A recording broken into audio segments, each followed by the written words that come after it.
그날 아침도 여느 때와 다르지 않았습니다.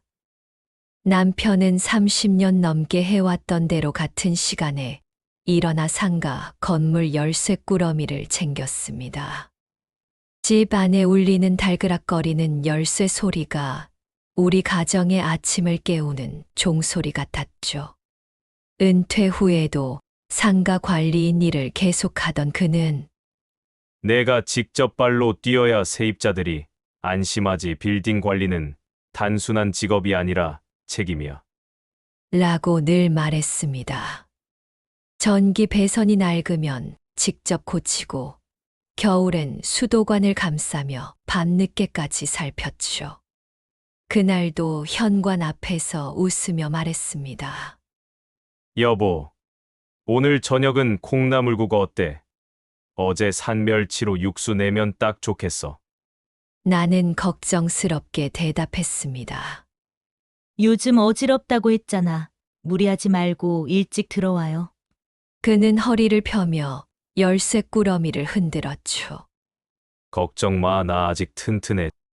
저녁에 봐. 그것이 마지막 인사가 될 줄은 꿈에도 몰랐습니다. 정오 조금 지나 모르는 번호로 전화가 왔습니다. 병원 응급실입니다. 남편분이 의식을 잃고 이송되셨어요. 빨리 오세요. 심장이 내려앉는 듯 했습니다. 손에 든 수저를 떨어뜨리고 신발도 제대로 신지 못한 채 뛰어나갔습니다. 택시 안에서 혹시 다친 건 아닐까? 금방 회복하겠지. 아침엔 멀쩡했는데 라고 생각하면서도 마음 깊은 곳에선 불길한 기운이 스멀거렸습니다. 응급실 문을 열자 하얀 가운의 의료진들이 남편 주위를 에워싸고 있었습니다.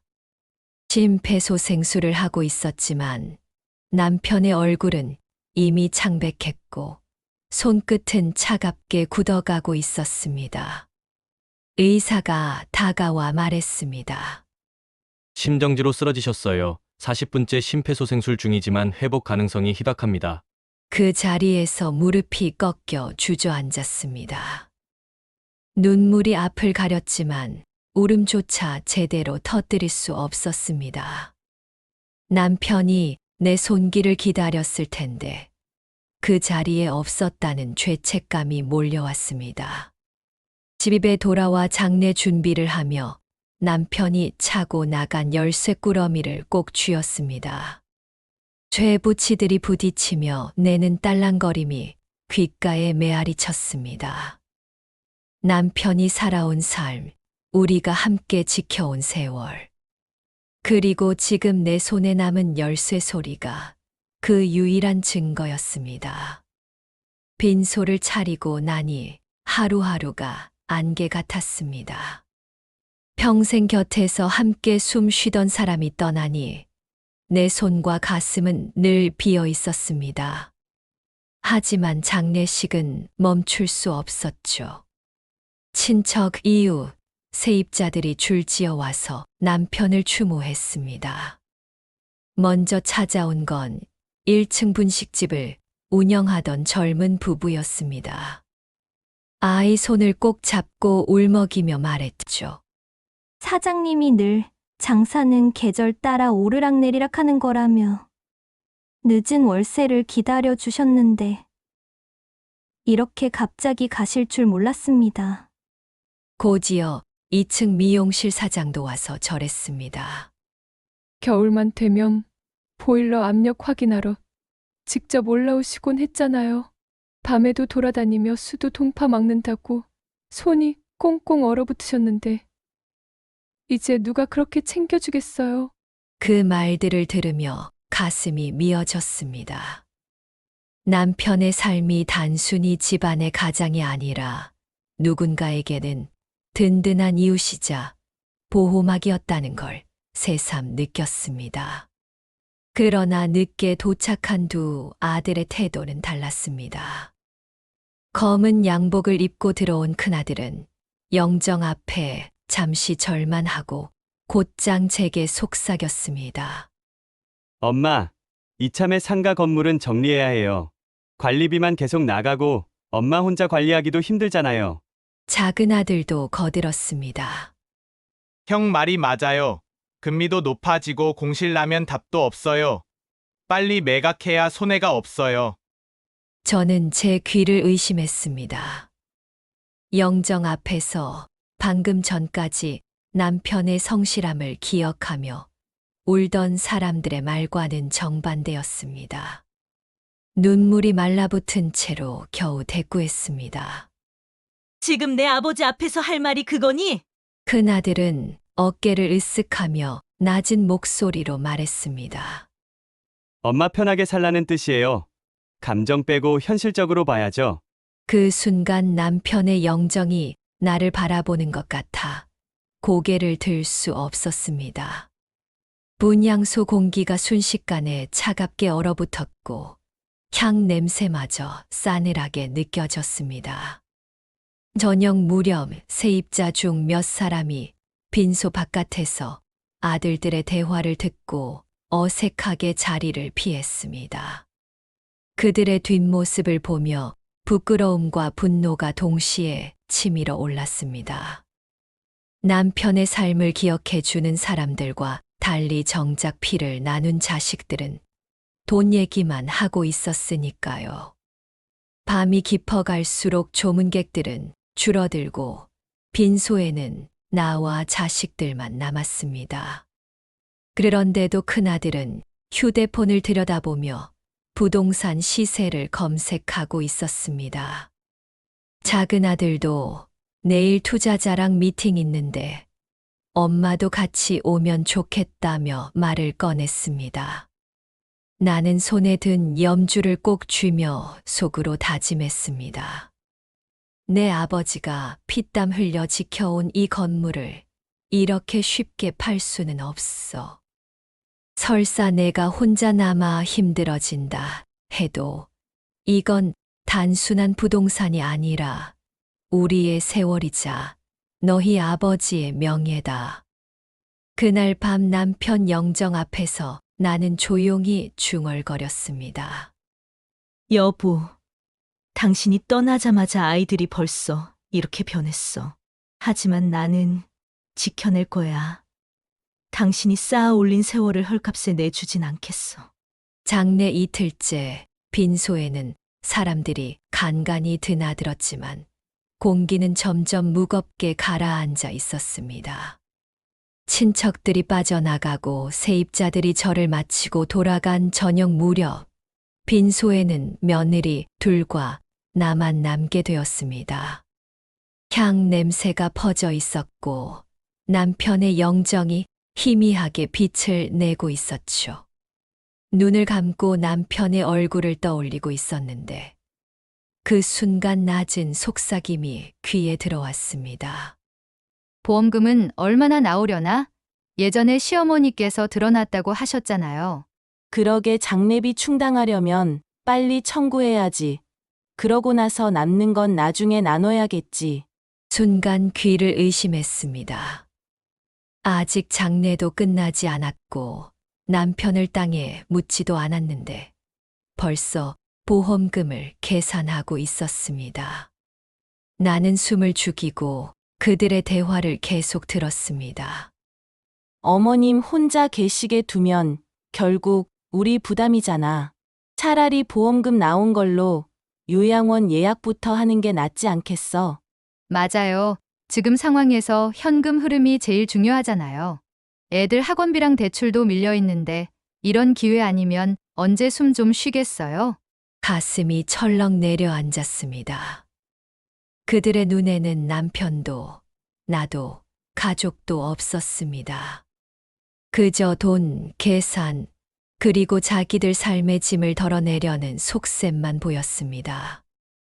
나는 자리에서 일어나 며느리들에게 다가갔습니다. 너희 지금 무슨 얘기하는 거야? 아버지 영정 앞에서 그게 할 말이니?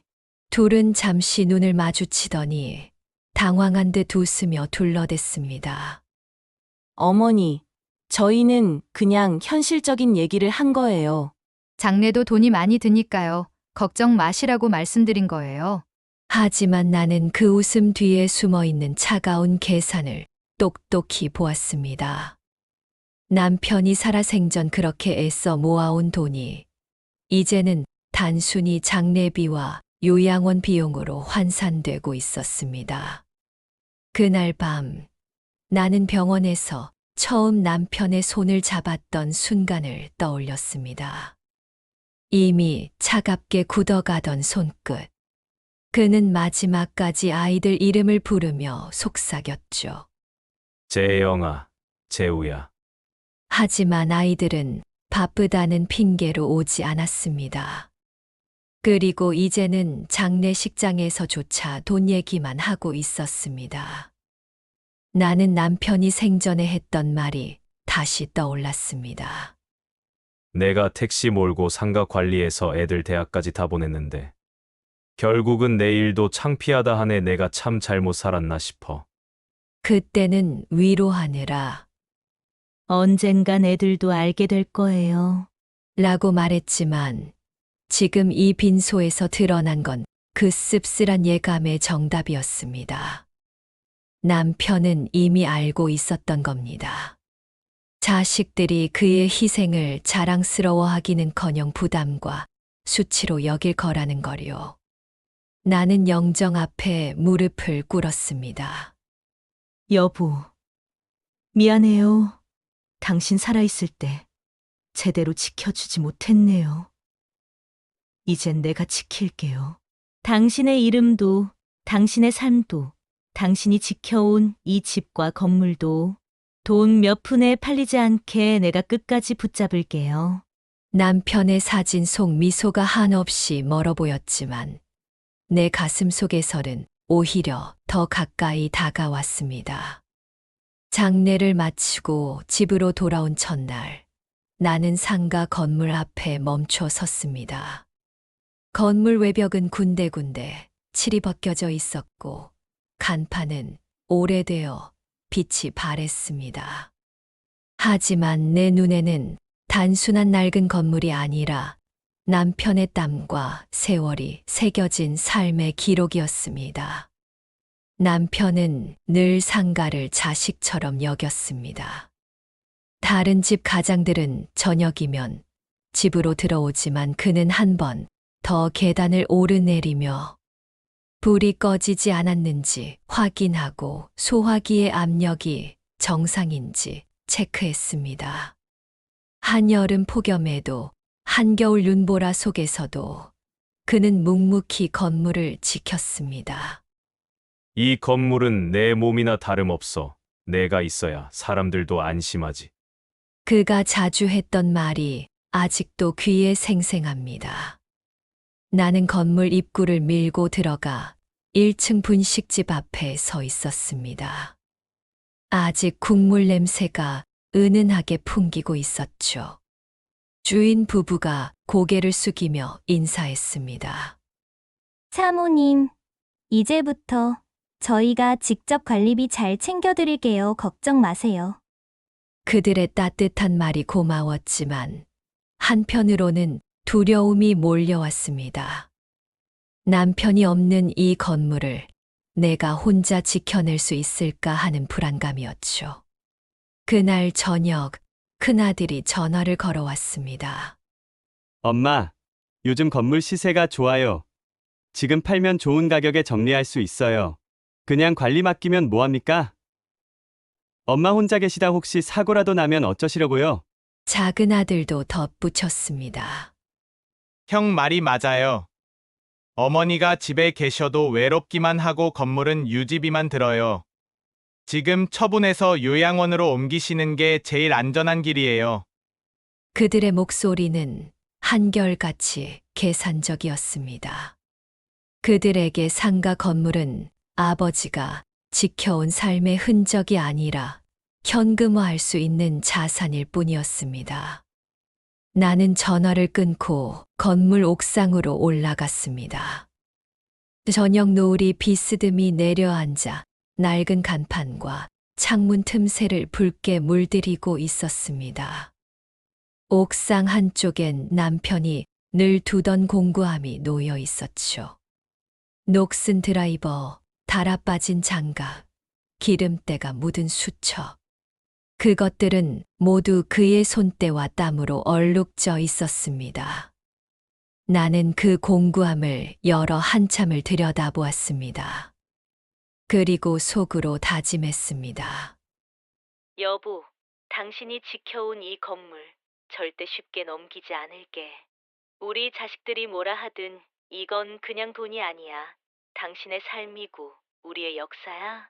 그러나 마음 한구석에서는 두려움이 고개를 들었습니다. 남편 없는 세상에서 자식들조차 믿지 못하는 상황에서 과연 내가 이 건물을 끝까지 지켜낼 수 있을까? 건물 벽에 걸린 낡은 시계가 째깍째깍 울렸습니다. 그 소리는 마치 나에게 묻는 듯 했습니다. 과연 너는 준비가 되어 있니? 이 건물을, 이 삶을 지켜낼 힘이 있니? 나는 주머니 속 열쇠 꾸러미를 꼭 쥐었습니다. 쇠붙이들이 부딪히며 내는 묵직한 소리가 남편의 목소리처럼 들려왔습니다.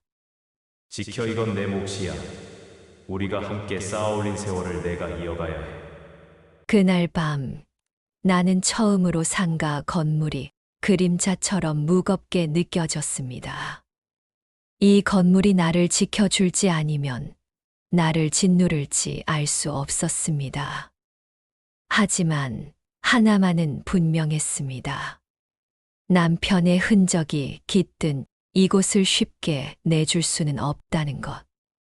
일주일도 되지 않아 두 아들은 다시 집으로 찾아왔습니다. 집 안에는 아직도 부의금 봉투와 장례식장에서 쓰던 물건들이 그대로 쌓여 있었는데 그들은 영정 앞에 향 한 번만 피우고 곧장 거실로 모였습니다. 큰아들이 먼저 입을 열었죠. 엄마, 솔직히 말씀드리겠습니다. 엄마 혼자 이 집에 계시는 건 위험합니다. 연세도 있으시고 혹시 쓰러지시기라도 하면 누가 알아요? 그러니 요양원에 들어가시는 게 가장 안전한 길이에요. 순간 귀를 의심했습니다. 남편의 기일도 지나지 않았는데 벌써 요양원을 입에 올리다니 차가운 분노가 가슴 속에서 솟구쳤습니다. 너희 아버지 떠난 지 며칠이나 됐다고 벌써 날 보내겠다는 소리니? 내가 이 집에서 얼마나 많은 세월을 보냈는데 여기서 나가라니? 작은 아들이 한숨을 내쉬며 거들었습니다. 어머니, 요즘은 다들 그래요. 혼자 고집부리다 사고 나면 결국 저희가 다 책임져야 해요. 효율적으로 생각해야 합니다. 요양원 들어가시면 의료진도 있고 시설도 좋고 외롭지도 않잖아요. 효율. 그 단어가 가슴을 후벼 팠습니다. 나에게 집과 상가는 단순한 공간이 아니라 남편과 함께 쌓아온 시간의 기록이었습니다. 남편이 계단을 닦고 배관을 고치고 세입자들과 나누던 따뜻한 말이 그대로 남아있는 곳. 그런데 자식들 눈에는 비효율적인 짐으로만 보이는 것이었습니다. 나는 목소리를 낮추려 했지만 결국 터져 나왔습니다. 나는 이 집을 떠날 생각 없다. 내 아버지와 함께 살던 곳이고 아직 그 사람의 손길이 남아있는 곳이다. 내가 여기서 살아야 그의 숨결도 이어지는 거다. 큰아들은 표정을 굳히더니 서류 봉투를 꺼내 테이블 위에 놓았습니다. 엄마가 고집 부리는 거 알지만 이미 준비해놨어요. 요양원 자리도 알아봤고 상가 건물 매각 계획도 진행 중이에요. 엄마가 혼자 있으려다 사고라도 나면 그땐 더 큰일입니다. 나는 봉투를 밀어내며 손이 부들부들 떨렸습니다. 너희 아버지가 살아계셨다면 이런 말 들으면 뭐라고 하셨을 것 같니? 평생 가족 위에 일한 사람이 죽자마자 짐으로 취급되는 게 옳다고 생각하니? 작은 아들은 눈을 피하며 작게 중얼거렸습니다. 우린 결국 엄마를 위해 그러는 거예요. 요즘 세상은 그렇게 살아야 안전하고 합리적이에요. 그들의 말은 논리적으로 들릴지 몰라도 내겐 칼날 같은 말이었습니다. 내가 원하는 건 안전도 합리도 아니었습니다. 남편과 함께한 삶의 터전을 지키는 것이었고 스스로 살아갈 수 있다는 존엄이었습니다. 그날 밤 자식들이 떠난 뒤 나는 영정 앞에 앉아 중얼거렸습니다. 여보, 당신 떠나자마자 애들이 날 요양원에 보낸다네. 당신이 살아생전 걱정했던 게 현실이 됐어. 하지만 난 쉽게 무너지지 않을 거야. 당신이 지켜온 이 건물, 그리고 우리의 집 절대 효율이니 뭐니 하는 말로 헐값에 내주지 않을 거야. 창밖에서 바람이 불어오며 현관에 걸린 열쇠 꾸러미가 흔들렸습니다. 그 소리가 마치 남편이 옆에서 잘했다, 버텨라 라고 말하는 듯 했습니다. 큰아들이 또 다시 두툼한 서류 봉투를 들고 집으로 찾아왔습니다. 평소보다 더 공손한 태도로 앉아 봉투 속 문서를 꺼내었습니다. 엄마, 이건 단순한 행정 절차예요. 그냥 도장만 찍으시면 돼요. 저희가 앞으로 모든 걸 대신 처리해 드릴게요. 서류를 받아 펼쳐보니 상가 건물과 관련된 위임장이었습니다. 내용은 분명했습니다. 건물 관리와 매각, 임대차 계약 등 일체의 권한을 아들들에게 넘긴다는 것이었죠. 이게 뭐니? 장례 끝난 지 얼마나 됐다고 벌써 이런 걸 준비했어? 내 목소리가 떨렸습니다. 큰아들은 태연하게 웃으며 말했습니다. 엄마, 저희가 다 엄마 편하라고 그러는 거예요. 솔직히 건물 관리도 복잡하고 세입자 문제 생기면 엄마 혼자 해결하기 힘드시잖아요. 저희가 대신 다 해드린다는 뜻이에요. 엄마는 그냥 편하게 지내시면 돼요. 그 말은 달콤하게 들릴 수도 있었지만 내겐 차갑게만 느껴졌습니다. 남편이 평생 지켜온 건물을 이렇게 몇 장짜리 서류로 넘기라는 뜻이니까요. 너희 아버지가 이 건물에 얼마나 마음을 쏟았는지 아니? 계단 하나, 수도관 하나도 손수 챙기며 30년을 버틴 사람이야. 그런데 너희는 벌써 이걸 종이 몇 장으로 처리하려는 거니? 큰아들은 잠시 표정을 굳히더니 목소리를 낮췄습니다. 엄마, 감정적으로만 보지 말아요. 지금 부동산 시장 상황이 안 좋아지고 있어요. 잘못하면 오히려 손해가 큽니다. 저희가 전문가니까 믿고 맡기세요. 그때 작은 아들이 끼어들었습니다. 엄마, 저희도 솔직히 힘들어요. 회사 일, 학원 운영 거기다 애들 교육비까지. 엄마 혼자 이렇게 버티는 건 현실적으로 무리예요. 그냥 저희한테 맡기세요. 나는 서류를 탁자 위에 내려놓으며 손을 떨었습니다.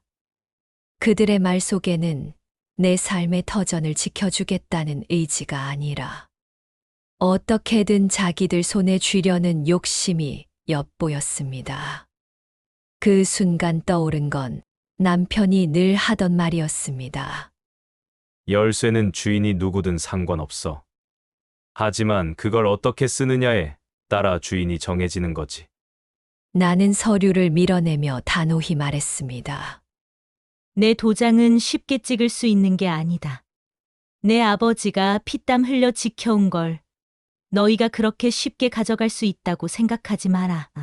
큰아들은 불편한 기색을 감추지 못하며 봉투를 다시 챙겼습니다. 엄마가 이렇게 고집 부리시면 저희도 방법이 없어요. 하지만 결국엔 우리 말이 맞다는 걸 아시게 될 겁니다.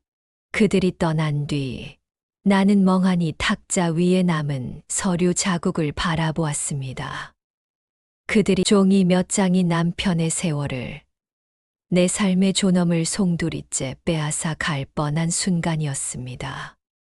나는 영정 앞에 무릎을 꿇었습니다. 여보, 애들이 벌써 이런 애 하지만 난 쉽게 안 줄 거야. 당신이 피워온 불씨, 내가 끝까지 지켜낼 거야. 그날 밤 현관에 걸린 열쇠 꾸러미가 또다시 바람에 흔들리며 울렸습니다. 쇠붙이 부딪히는 소리가 마치 남편의 목소리처럼 들려왔습니다. 잘했다. 도장 찍지 마라 절대. 며칠 뒤 나는 우연히 며느리들의 본심을 듣게 되었습니다. 장례 후 집 안정리를 마친 오후 화장실에 있던 참에 거실에서 들려오는 목소리가 귀에 꽂혔습니다. 언니, 시어머니 계속 혼자 두면 결국 우리 부담 아니에요? 그치, 우리 부담이지. 애들 학원비에 대출까지 있는데 우리까지 모시고 살 순 없잖아요. 순간 숨이 막혔습니다. 시아버지 돌아가시고 상가 건물 있잖아요. 그거 팔면 꽤 되는데. 요양원 비용 대고 우리 생활비로도 쓰면 한숨 돌릴 수 있지 않을까요? 맞아, 낡은 건물 왜 계속 쥐고 있어? 시어머니 낡은 감정일 뿐인걸. 화장실 문 뒤에서 온몸이 떨렸습니다. 남편이 피땀으로 지켜온 건물을 현금 창구로만 여기는 말들. 무엇보다 시어머니를 왜 우리가 모셔야 하냐는 말이 가슴을 도려냈습니다. 내가 나오자 며느리들은 화들짝 놀라며 어색한 미소를 지었습니다. 어머니, 차 한 잔 드릴까요? 얼굴이 안 좋아 보이셔서 걱정되네요. 하지만 나는 이미 그들의 속내를 알았습니다. 내가 따뜻한 말 뒤에 숨은 계산을 걱정하는 척하며 부담 덜어낼 방법만 찾고 있다는 걸. 영정 앞에 앉아 중얼거렸습니다. 여보, 애들뿐 아니라 며느리들까지 벌써 이런 말을 하네요. 당신 살아있을 때 따뜻하게 대하던 건 다 가식이었나 봐요. 난 아직 살아있는데 벌써 짐 취급받다니. 그날 밤은 잠을 잘 수 없었습니다. 며느리들의 목소리가 귓가에 맴돌았습니다. 시어머니까지 우리가 상가 팔아서 요양원 보내자. 남편 없는 빈자리가 더 크게 느껴졌습니다. 외로움보다 서글픈 건 가족이라 믿었던 사람들이 나를 짐으로 여긴다는 사실이었습니다. 나는 다짐했습니다. 내가 흔들리면 안 돼. 저들 뜻대로 내 삶을 내줄 순 없어. 남편이 남긴 건물과 내 존엄을 절대 넘기지 않겠어. 창밖 바람이 현관 열쇠 꾸러미를 흔들며 딸랑 소리를 냈습니다. 마치 남편이 힘주어 말하는 듯 했습니다. 흔들리지 마라. 너는 내 아내고 이 집의 주인이다. 남편이 떠난 집은 낯설도록 조용했습니다. 같은 공간이지만 공기 자체가 바뀌었습니다. 현관의 작업복은 매일 출근을 기다리듯 걸려 있고, 신발장 구석의 낡은 운동화는 먼지를 뒤집어 쓴 채 주인을 기다렸습니다. 식탁 위 돋보기와 수첩 같은 작은 물건들이 그의 흔적처럼 남아 있었죠. 밤이 오면 정막은 더욱 깊어졌습니다. 예전엔 열쇠 소리, 계단 발걸음, 여보, 불 껐어. 같은 목소리가 공간을 채웠는데, 이제는 냉장고 소음과 벽시계 째깍거림만 들렸습니다.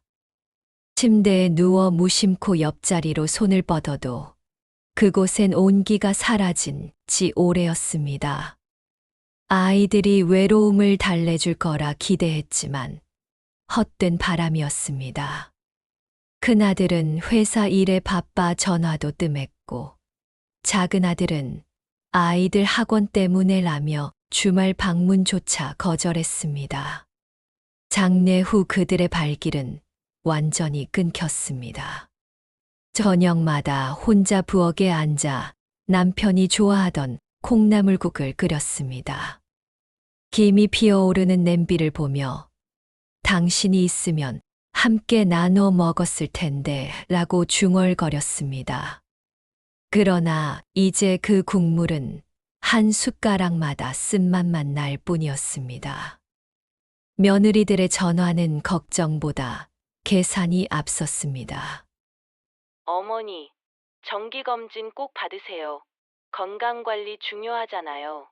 그러다 이내 본심을 드러냈습니다. 요양원 시설이 얼마나 좋은지 아세요? 상가 정리되면 어머니도 편하고 저희도 가벼워지죠.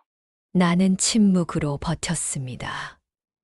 말을 섞으면 그들 뜻대로 끌려갈 것 같았습니다. 깊은 밤이면 남편의 공구함을 열어보곤 했습니다. 드라이버, 낡은 장갑, 기름때 묻은 수첩을 손에 쥐면 그의 손길이 전해지는 듯 했습니다. 여보, 당신 없는 집은 너무 조용해요. 하지만 난 여기서 버틸 거예요. 아이들이 아무리 내쫓으려 해도 이 집에서 살아남을 거예요. 새벽녘 바람이 불어와 현관 열쇠 꾸러미를 흔들었습니다. 날랑이는 소리가 텅 빈 집을 가득 메웠습니다. 그 순간 남편이 곁에서 지켜주고 있다는 확신이 들었습니다.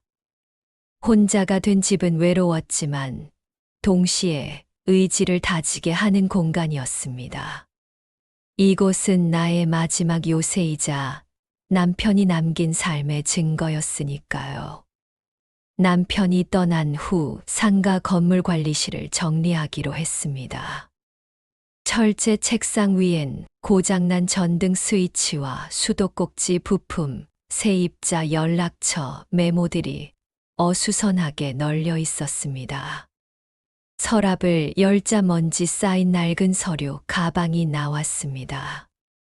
손잡이가 군데군데 닳아 세월의 흔적을 보여주었죠. 조심스럽게 열어보니 오래된 수첩 몇 권과 고무줄로 묶인 편지 봉투가 들어 있었습니다. 심장이 두근거렸습니다. 남편이 평생 들고 다니던 그 수첩들이었죠. 떨리는 손으로 첫 권을 펼쳤습니다. 수첩엔 세입자들의 정보가 빼곡했습니다. 2층 미용실 보일러 점검 토요일, 1층 분식집 푸드 점검 수요일, 3층 학원 형광등 교체 다음 주. 같은 기록들. 한 장씩 넘길 때마다 남편 목소리가 들리는 듯 했습니다. 한 페이지에서 시선이 멈췄습니다. 삐뚤빼뚤한 글씨로 오늘 지훈 씨 병원까지 태워줌 의사 말로는 5분만 늦었어도 위험했을 거라 함. 고맙다며 내 손 잡던 눈빛 평생 못 잊을 듯 이라고 적혀 있었습니다. 그 글을 읽는 순간 눈물이 쏟아졌습니다. 남편은 건물만 관리한 게 아니라 세입자들의 삶까지 보살폈던 사람이었습니다. 그에게 건물은 수익원이 아니라 사람들을 지키는 보금자리였던 겁니다. 다른 수첩에도 비슷한 기록들이 있었습니다. 겨울철 수도관 동파 막으려고 새벽 2시에 재점검. 손끝 얼었지만 세입자들이 편히 자는 걸 보니 보람됨. 월세 밀린 가게 사장님 눈물 글썽이며 사정함. 다음 달까지 기다려주기로 함. 장사는 원래 계절 따라 기복 있는 법. 나는 수첩을 끌어안고 울었습니다. 남편은 가족에게도 말하지 않았던 마음을 이 작은 수첩에 담아두었던 것입니다. 이제야 그것을 발견한 내 자신이 미안했습니다. 고무줄로 묶인 편지엔 이런 글이 적혀 있었습니다. 혹시 내가 먼저 떠나더라도 이 건물은 쉽게 내주지 말아라. 우리가 살아온 세월이자 세입자들의 안식처다. 돈이 아니라 삶이 달린 곳이다. 가슴이 먹먹해졌습니다.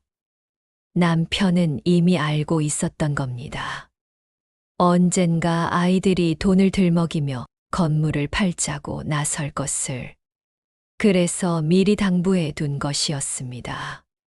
수첩을 가슴에 안고 속삭였습니다. 여보, 이제 알겠어요. 당신이 왜 그렇게 고집스럽게 이 건물을 지키려 했는지. 내가 끝까지 이어갈게요. 당신이 묻다 한 약속, 내가 꼭 지켜낼게요. 그날 밤 수첩은 내 베개 곁에 놓여 있었습니다. 오래된 종이 냄새가 방 안을 채웠고 그것이 남편의 체온처럼 따뜻하게 느껴졌습니다. 남편의 수첩을 발견한 며칠 후 상가 앞에 낯선 중년 남자가 서 있었습니다. 검은 코트를 입고 작은 과일 바구니를 든 그는 나를 보자마자 깊이 허리를 숙였습니다. 사모님, 많이 놀라셨죠? 저는 고인과 예전에 인연이 있던 사람입니다. 늦게 소식을 듣고 인사드리러 왔습니다. 진심이 담긴 눈빛이었습니다. 관리실로 안내해 차를 내자 그가 천천히 말했습니다. 저는 예전에 이 근처에서 철물점을 했습니다. 그때 장사가 안 돼서 월세도 못 내고 빚더미에 앉아 있었죠. 집안까지 무너질 판이었는데 선생님께서 다가오셔서 말씀하셨습니다. 월세는 천천히 줘도 된다. 장사는 원래 오르락내리락 하는 거야. 대신 포기만 하지 말고 버텨라. 그 한마디에 제가 버틸 수 있었습니다. 눈시울을 붉히며 이어갔습니다. 그뿐 아니었습니다. 제가 쓰러져 응급실에 실려갔을 때 선생님이 직접 제 아내를 태우고 병원까지 달려오셨어요. 의사가 5분만 늦었어도 큰일 날 뻔했다고 했습니다. 그날 이후 저희 가족은 선생님 덕에 다시 살 수 있었습니다. 그 순간 남편 수첩의 기록이 떠올랐습니다. 병원까지 태워줌. 평생 못 잊을 눈빛. 바로 이 사람이었구나. 그는 바구니에서 봉투를 꺼내 제 앞에 놓았습니다. 사모님, 저는 지금 작은 회사를 운영합니다. 선생님 아니었으면 이 자리까지 올 수 없었을 겁니다. 돈으로 갚을 수 없는 은혜지만 최소한 제 마음을 전하고 싶습니다. 필요하신 게 있으면 언제든 말씀하세요. 선생님이 제게 해주셨던 것처럼 저도 이제는 사모님께 힘이 되고 싶습니다. 나는 봉투를 밀어내며 고개를 저었습니다. 고마운 마음만으로도 충분해요. 남편은 당신이 잘 살고 있다는 소식만 들어도 기뻐했을 거예요. 돌아가기 전 그가 내 손을 꼭 잡으며 말했습니다. 사모님, 선생님은 단순히 건물을 지킨 게 아니라 사람들을 지켜주신 분입니다. 저 같은 사람이 아직도 많습니다. 사모님 혼자 외로워하지 마세요. 언제든 저희가 곁에 있겠습니다. 그가 떠난 뒤 멍하니 앉아 있었습니다. 남편이 평생을 통해 남긴 건 돈도 건물도 아닌 사람의 마음이라는 걸 깨닫는 순간이었습니다. 창밖 바람이 불어 현관 열쇠꾸러미가 또다시 흔들렸습니다. 날랑거리는 소리가 마치 남편이 말하는 듯 했습니다. 내가 떠났어도 내가 지켜온 마음들은 아직 살아있다. 눈물을 훔치며 속삭였습니다. 여보, 당신이 씨앗을 심어둔 사람들이 이렇게 찾아와 주고 있네요. 내가 외로워할까봐 벌써 준비해둔 거지. 당신 뜻대로 나도 흔들리지 않고 지켜낼게요. 남편이 떠난 지 보름쯤 되었을 때였습니다. 상가 1층 관리실에서 먼지를 털어내며 서류함을 정리하다가 낯선 봉투를 발견했습니다. 회색빛 서류 봉투에는 단정한 글씨로 마지막 부탁이라고 적혀 있었죠. 순간 손끝이 떨렸습니다. 봉투 안에는 몇 권의 낡은 수첩과 여러 장의 영수증, 그리고 붉은 줄이 그어진 서류가 들어 있었습니다. 수첩에는 남편 특유의 둥근 글씨로 빼곡한 기록이 남아 있었어요. 장학회 후원문예 완료 소아재단 상가, 건물 일부, 아내 명에 준비할 것. 내가 떠나도 세입자들 불안하지 않게 계약서 정리할 것. 읽는 내내 가슴이 먹먹해졌습니다. 남편은 자기 몸이 오래 가지 못하리라는 걸 알고 있었던 걸까요? 건강이 안 좋다는 말은 늘 흘려넘기던 사람인데 정작 혼자서는 하나하나 준비를 해두었던 겁니다. 특히 수첩의 한 페이지에는 이런 문장이 적혀 있었습니다. 아이들에게 남길 건 없다. 그들이 진심으로 효도하지 않는 한 재산은 세상으로 흘려보내는 게 옳다. 아내에게만 믿고 맡긴다. 그 자리에서 눈물을 주체하지 못했습니다. 남편이 살아있을 땐 늘 내가 번 돈 별거 아니다 라고 했는데 사실은 마지막 순간까지 가정을 지키려 애쓰고 나를 지켜주려 준비해둔 것이었습니다. 하지만 여기엔 놀라운 사실도 있었습니다. 서류 사이에서 본 적 없는 문건 하나가 끼워져 있었는데 내용은 사회환원 계획 초안이었습니다. 상가 수익 일부를 장학금으로 돌리고 생활이 어려운 세입자들을 돕겠다는 구체적인 계획이 적혀 있었죠. 심지어 기부처 연락처까지 적혀 있었습니다. 여보, 당신은 이미 아이들이 아니라 세상을 더 믿었구나. 그래서 이렇게 준비했구나. 남편의 뜻은 분명했습니다. 그는 마지막 순간까지도 자식들에게 휘둘리지 않고 올곧게 살아온 인생을 사회와 나에게 남기고 싶었던 것이었죠. 그날 밤 영정 앞에 앉아 속삭였습니다. 여보, 이제부터는 내가 그 뜻을 이어갈게. 당신이 남긴 메모들 허투루 흘려보내지 않겠어. 어떤 시련이 와도 지켜낼 거야. 다음 날 나는 남편이 남긴 서류를 더 깊이 살펴보기로 했습니다.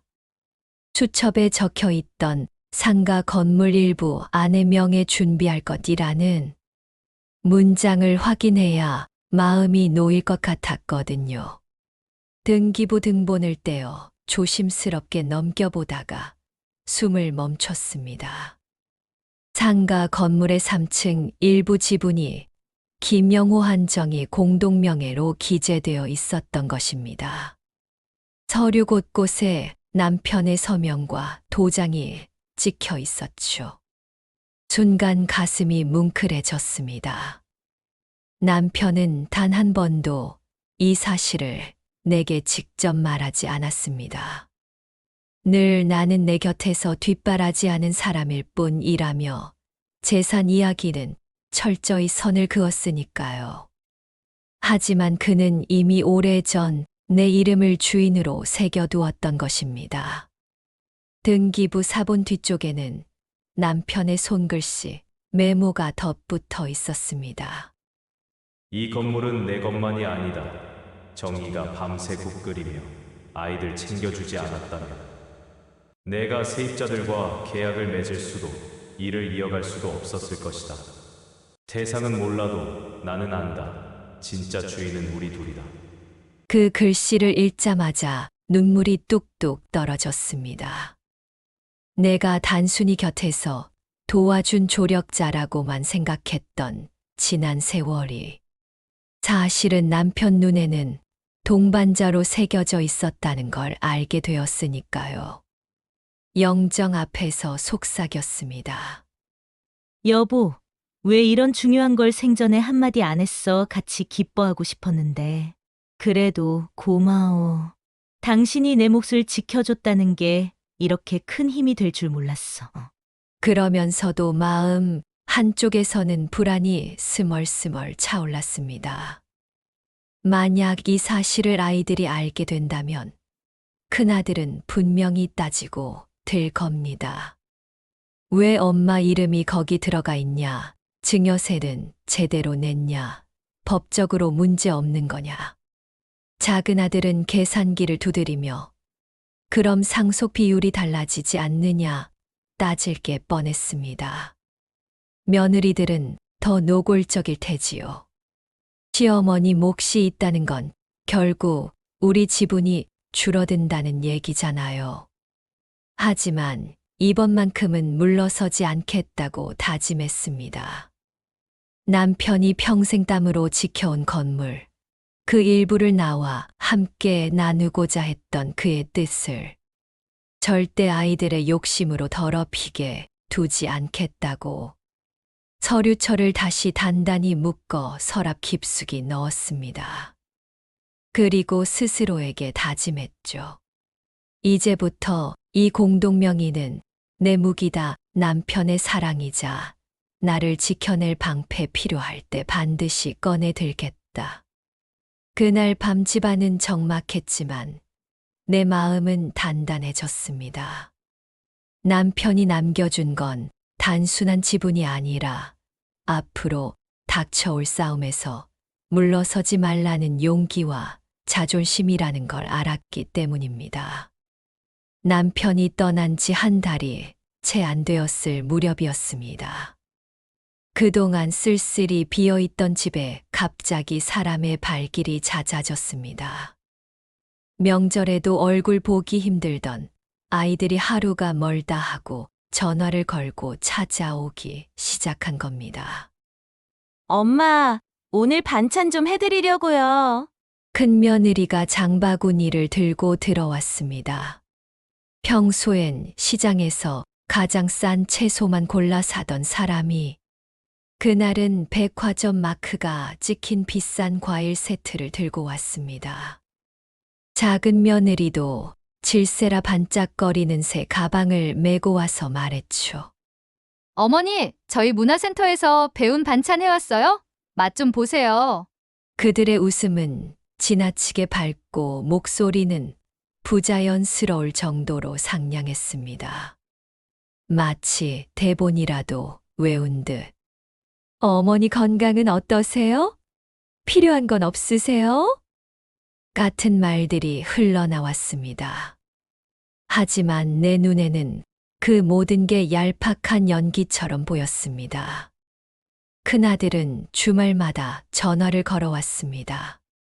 엄마, 요즘 혼자 계셔서 적적하시죠? 제가 다음 주에 애들 데리고 내려갈게요. 그 목소리 뒤에는 은근한 계산이 묻어났습니다. 통화가 끝나자마자 작은 소리로 아, 귀찮네 그래도 한 달만 참자 라는 그의 뒷말이 들렸거든요. 소화기를 놓지 않은 덕분에 잡힌 그 속내가 오히려 내 가슴을 더 시리게 만들었습니다. 작은 아들은 매번 들뜬 얼굴로 찾아와 말했어요. 엄마, 이번에 좋은 투자 제안이 들어왔어요. 아버지 친구분 중에 큰 회사를 하시는 분이 있다던데 혹시 연락 올 일 없으셨어요? 눈빛은 이미 돈 냄새를 쫓고 있었죠. 나는 꾹 참고 웃으며 밥을 차려주고 차를 내어줬습니다. 하지만 속으로는 이렇게 중얼거렸습니다. 얘들아, 너희 아버지가 살아계실 때는 한 번도 이렇게 정성 들인 적 없잖니. 왜 이제 와서 이러는 거니?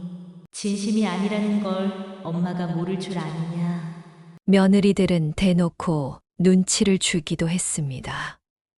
어머니, 집에서 혼자 계시는 거 힘드시죠?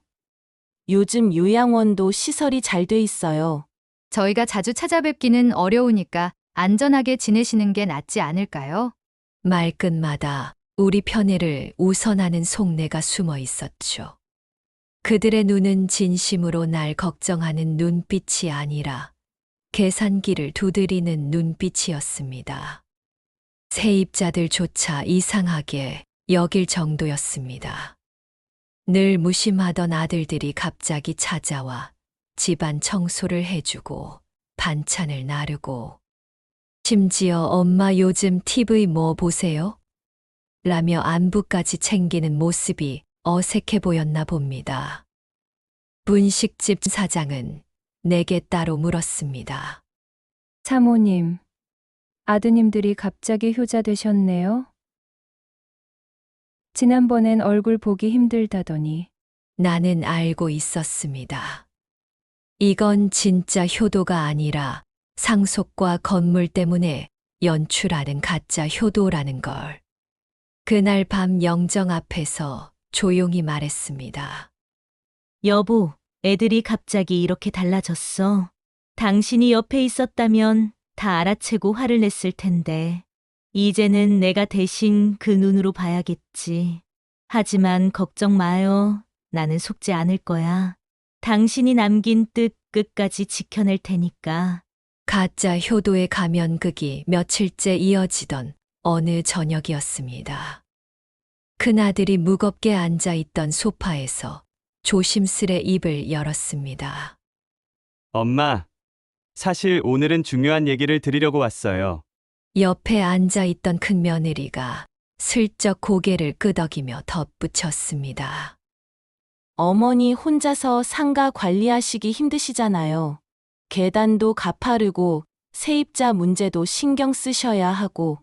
나는 그제야 본론이 나오려 한다는 걸 직감했습니다. 작은 아들이 기다렸다는 듯 앞으로 몸을 기울이며 말을 이었습니다. 엄마, 마치 많은 개발사에서 우리 상가 건물에 관심을 보였어요. 재개발 구역으로 묶일 가능성이 크대요. 요즘처럼 금리 높은 시기에 빨리 팔면 현금화해서 안전하게 나눌 수 있죠.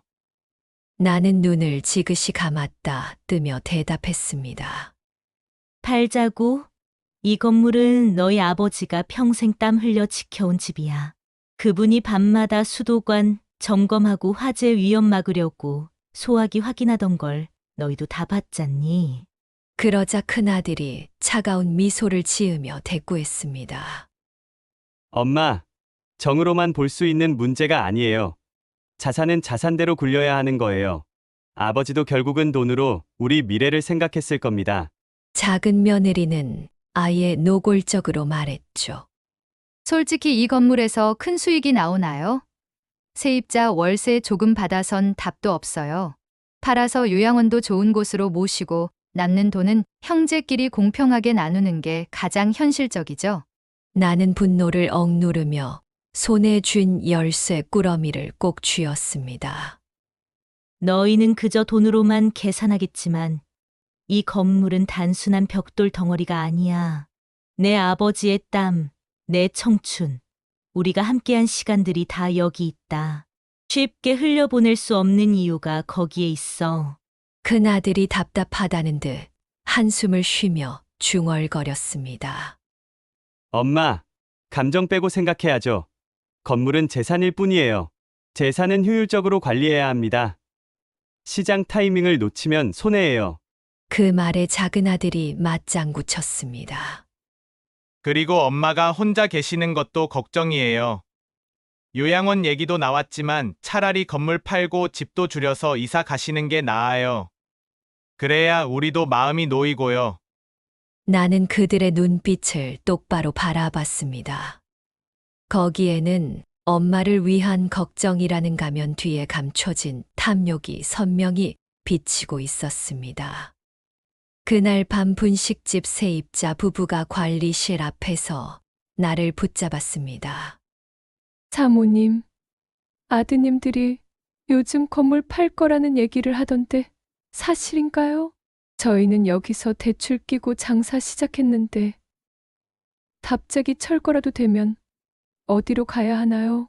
그들의 떨리는 목소리에 나는 차마 대답을 하지 못했습니다. 대신 속으로만 다짐했습니다. 여보, 우리 아이들이 이렇게까지 변했어. 하지만 걱정 마, 당신이 지켜온 이 건물 내가 함부로 내주지 않을 거야. 영정 앞에 향을 올리며 나는 낮게 속삭였습니다. 여보, 당신의 피와 땀이 묻은 이 건물 아이들이 숫자 노름으로 삼으려 하지만 내가 끝까지 지켜낼게. 당신이 원했던 대로 우리 삶의 흔적을 허무하게 밟지는 않겠어.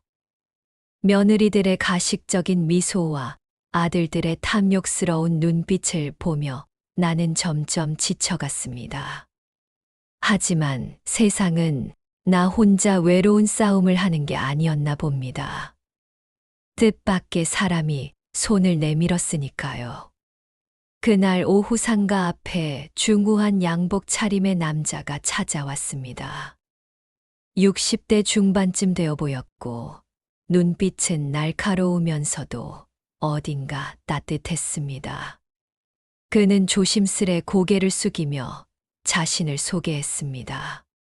그는 남편이 생전에 몇 번이고 도와줬다는 사실을 들려주었습니다. 어려움에 처한 사람을 그냥 지나치지 못하던 남편의 성격. 그리고 한 번 약속한 일은 끝까지 지켜냈던 고집스러움. 그의 이야기를 듣는 내내 남편의 얼굴이 눈앞에 선명하게 그려졌습니다. 이윽고 그가 조심스럽게 말을 이었습니다. 저는 김영호 씨와 오래전부터 함께 일했던 동료이자 친구입니다. 장례식에 참석하지 못해 마음이 무거워서 이렇게 늦게나마 찾아왔습니다. 사실 제가 이 자리에 온 이유는 따로 있습니다. 영호 씨가 떠나시기 전에 제게 부탁을 하나 하셨어요. 혹시라도 자식들이 탐욕을 부리거나 사모님이 힘든 상황에 놓이시면 제가 대신 시험을 해보라고요. 진심이냐 아니냐를 가려내라고. 순간 숨이 막히는 것 같았습니다. 시험이요? 그는 고개를 끄덕였습니다. 제가 사모님 아드님들에게 투자 제안을 할 겁니다. 겉으로는 아주 달콤한 기회처럼 보이겠지요. 하지만 그들의 속내가 드러나는 건 시간 문제일 겁니다. 돈 앞에서 어떻게 행동하는지 형님이 제게 꼭 확인해 달라고 하셨습니다. 당황스러웠습니다. 자식들을 속이는 일 같아 마음이 무거웠지만 동시에 그들 스스로의 본심을 확인해야 한다는 생각이 들었습니다. 그럼 어떻게 하시려는 건가요? 그는 미소를 지으며 서류 가방을 열었습니다. 안에는 번듯한 계약서 양식과 투자 제안서가 들어 있었습니다. 큰아드님은 건설회사를 운영한다지요? 제가 운영하는 펀드에서 신축 오피스텔 프로젝트를 맡길 겁니다. 50억 규모입니다. 작은 아드님은 학원을 한다고 들었습니다. 그분께는 백화점 총괄 매니저 자리 제안을 하겠습니다. 며느리들에게도 그룹 재단에서 일할 기회를 주겠다고 할 겁니다. 놀라서 그의 얼굴을 바라보았습니다. 그렇게 큰 제안을 정말 하실 수 있나요? 문제 없습니다. 중요한 건 실현이 아니라 그들이 얼마나 쉽게 미끼를 물고 스스로를 드러내느냐죠. 순간 마음속 깊은 곳에서 남편의 목소리가 들려오는 듯 했습니다. 정이야, 자식들이 진심으로 나를 존중했다면 그 어떤 시험도 문제 없을 거다. 하지만 욕심에 눈이 멀면 반드시 드러나게 돼 있어. 고개를 끄덕이며 대답했습니다. 좋습니다. 저도 더 이상 속고만 있을 수는 없으니까요. 그날 밤 남편의 영정 앞에 앉아 속삭였습니다. 여보, 당신이 떠나면서까지 이런 계획을 세워놨다니 당신 뜻대로 해볼게. 아이들이 진짜 어떤 마음을 가진 사람들인지 이제는 나도 눈으로 확인하겠어. 며칠 후 큰아들과 작은아들은 초조하면서도 들뜬 표정으로 내 집을 찾았습니다. 집에 들어서자마자 그들의 눈빛이 달라져 있었습니다. 긴장 속에서도 기대와 탐욕이 뒤섞인 빛깔이었죠. 엄마, 아버지 친구분이 찾아오셨다고 들었어요. 큰아들이 먼저 물었고 작은아들은 숨을 고르며 말을 이었습니다. 그분이 정말 우리 사업을 도와주시겠다고 그게 사실이에요? 나는 속으로 긴 한숨을 삼켰습니다. 그리고는 천천히 고개를 끄덕였습니다. 그래, 너희 아버지 오래된 동료분이 계시다더라. 형님처럼 생각한다면서 너희 사업에 기회를 주고 싶다고 하시더구나. 순간 두 아들의 얼굴이 환하게 빛났습니다.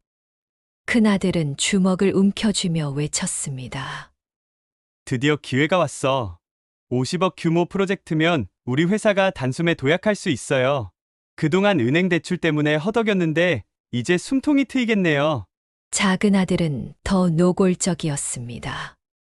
저도 들었어요. 백화점 총괄 매니저 자리라니. 어머니, 그건 그냥 일반 직장이 아니에요. 인맥 관리와 영향력이 엄청난 자리예요. 이제 저도 학원 일 그만두고 그쪽으로 옮기면 인생이 완전히 달라질 거예요. 나는 조용히 그들의 대화를 지켜보았습니다. 그런데 며느리들의 태도는 더 가관이었습니다. 큰 며느리가 빙긋 웃으며 말했죠. 어머님, 사실 저희도 소식 들었어요. 그 그룹 재단에서 일할 기회가 있다고 저희도 열심히 해보고 싶습니다. 집안에 도움될 테니까요. 작은 며느리도 곧바로 맞장구 쳤습니다.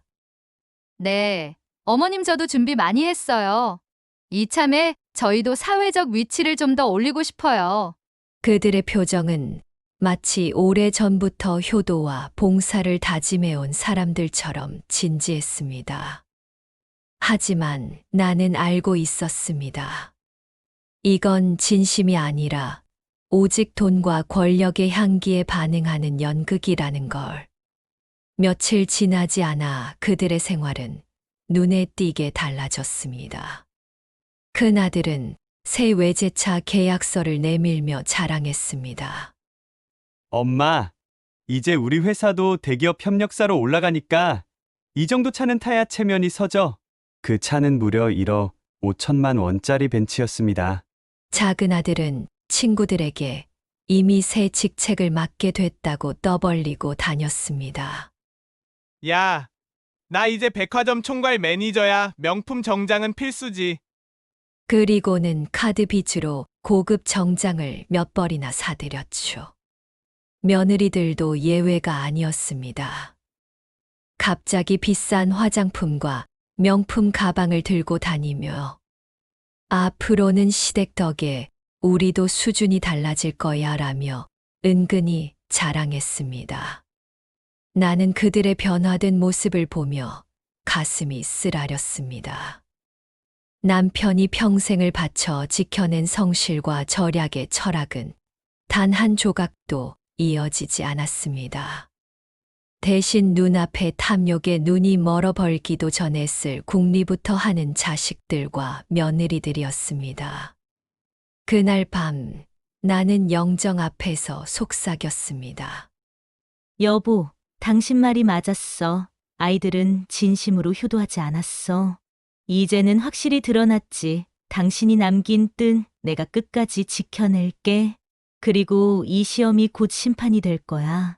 아들들과 며느리들의 본색이 완전히 드러난 건 오래 걸리지 않았습니다.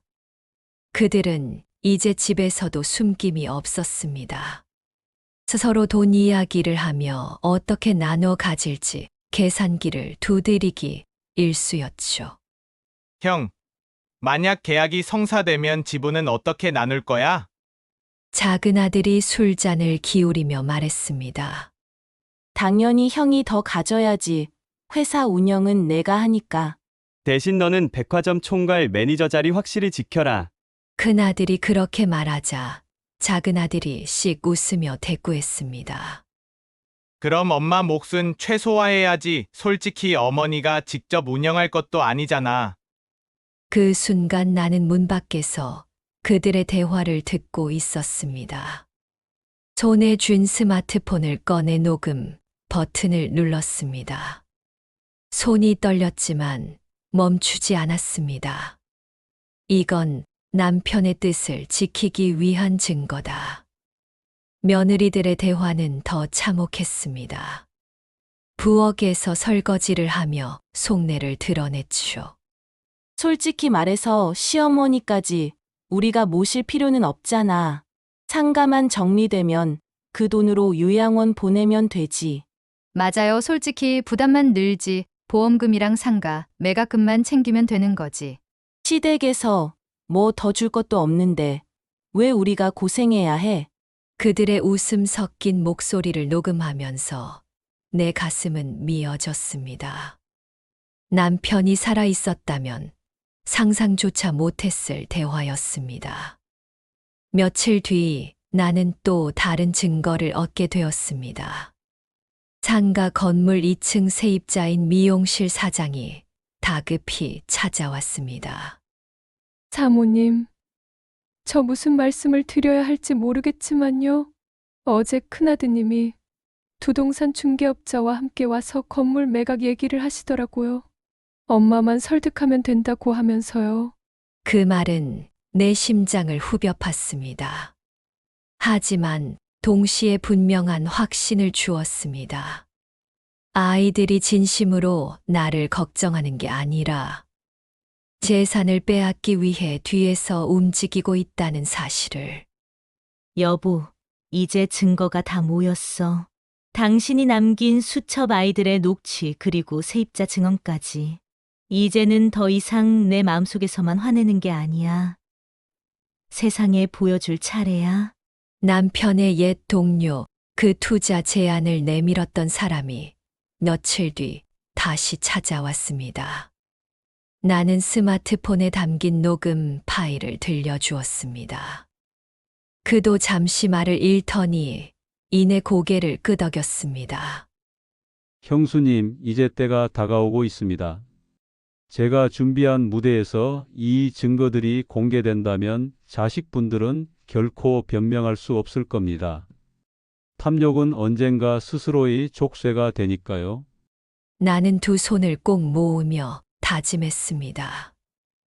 여보, 당신이 마지막 순간까지 지켜낸 이름과 명예, 내가 반드시 되찾아줄게.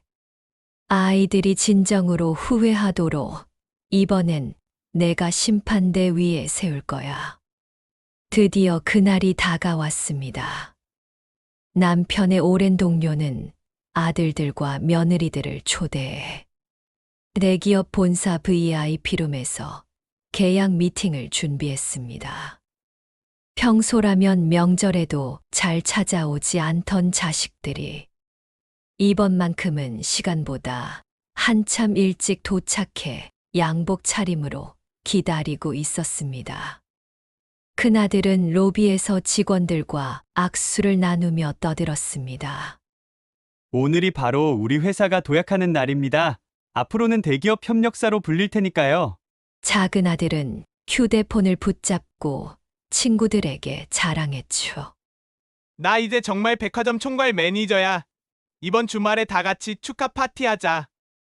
며느리들 역시 치장한 모습으로 들어섰습니다. 큰 며느리는 비싼 과일 세트를 들고 와 인사했고, 작은 며느리는 명품 쇼핑백을 흔들며 앞으로는 우리 집안도 급이 달라진다는 말을 흘렸습니다. 그때 중후한 목소리가 회의실을 울렸습니다. 자, 이제 본론으로 들어가죠. 남편의 옛 동료가 자리에서 일어나며 대형 스크린을 켰습니다. 아들들과 며느리들의 얼굴이 긴장과 기대감으로 굳어졌습니다. 스크린에는 갑자기 남편의 사진이 떴습니다. 미소를 머금은 채 상가 앞에 서 있는 모습이었죠. 이분이 누구신지 다들 아시죠? 큰아들이 어리둥절한 얼굴로 대답했습니다. 저희 아버지입니다만 왜 여기서? 화면이 바뀌더니 장례식장 CCTV 영상이 흘러나오기 시작했습니다. 큰아들이 빈소에 들어오자마자 건물 팔아 장례비 충당하자고 말하는 장면.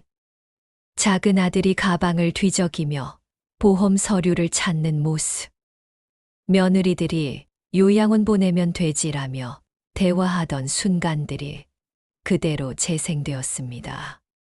순식간에 VIP룸 공기는 얼어붙었습니다.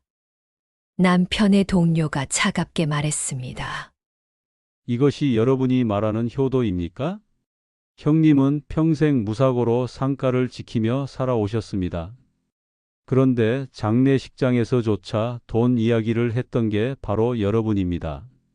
큰아들이 얼굴이 창백해지며 더듬거렸습니다. 회장님, 그건 경황이 없어서 잠깐 잘못 말한 것 뿐입니다. 저희도 아버지를 존경했어요. 작은 아들도 잽싸게 거들었습니다. 맞습니다. 저희가 실수했습니다. 하지만 앞으로는 그 순간 동료가 탁자를 치며 서류를 집어들었습니다. 여기 50억 규모 프로젝트 계약서가 있습니다. 원래는 형님의 자식이라면 조건 없이 드리려 했습니다. 하지만 이제 확실해졌습니다. 여러분은 자격이 없습니다. 그는 단호하게 계약서를 찢어버렸습니다. 서류 조각이 공중에 흩날리며 바닥에 떨어졌습니다. 아들들과 며느리들의 얼굴이 순식간에 무너졌습니다. 기대와 탐욕으로 가득 차 있던 눈빛은 허망함과 공포로 바뀌었습니다. 작은 며느리가 울먹이며 중얼거렸습니다. 그럼 우리 어떡해요?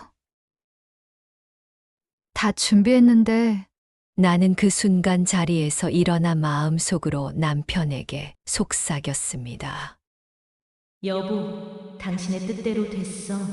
아이들이 스스로의 민낯을 드러내고 이제 심판을 받는 거야. VIP룸은 고요했습니다. 단지 자식들의 거친 숨소리와 내 마음 속에서 울려 퍼지는 남편의 목소리만이 들릴 뿐이었습니다.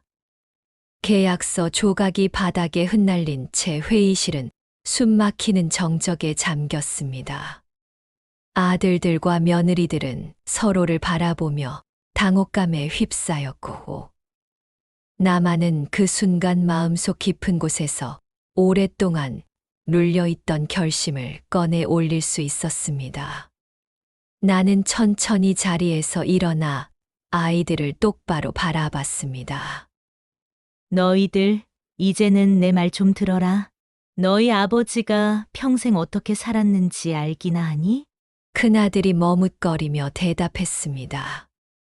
엄마, 저희도 잘못한 건 알아요. 하지만 이번만큼은 기회를 주셔야. 나는 손을 내저으며 그 말을 끊었습니다. 아니다, 기회는 이미 충분히 많았다. 아버지가 살아계실 때 찾아뵐 기회, 명절마다 얼굴 보일 기회, 병원에 계실 때 곁을 지킬 기회 너희는 다 버렸다. 이제 와서 무슨 기회 타령이냐? 작은 아들이 울먹이며 고개를 숙였습니다. 엄마, 그래도 저희가 자식인데 상속은 법적으로도. 그 순간 나는 목소리를 단단히 세웠습니다. 상속, 웃기지 마라. 너희 아버지가 남긴 건 돈 몇 푼이 아니라 이름과 명예다. 하지만 너희는 그 이름을 욕되게 했다. 그러니 나는 단호히 선언한다. 창가 건물도 아버지가 준비한 자산도 단 한 푼도 너희에게 물려주지 않겠다. 순간 아이들의 얼굴이 새하얗게 질렸습니다.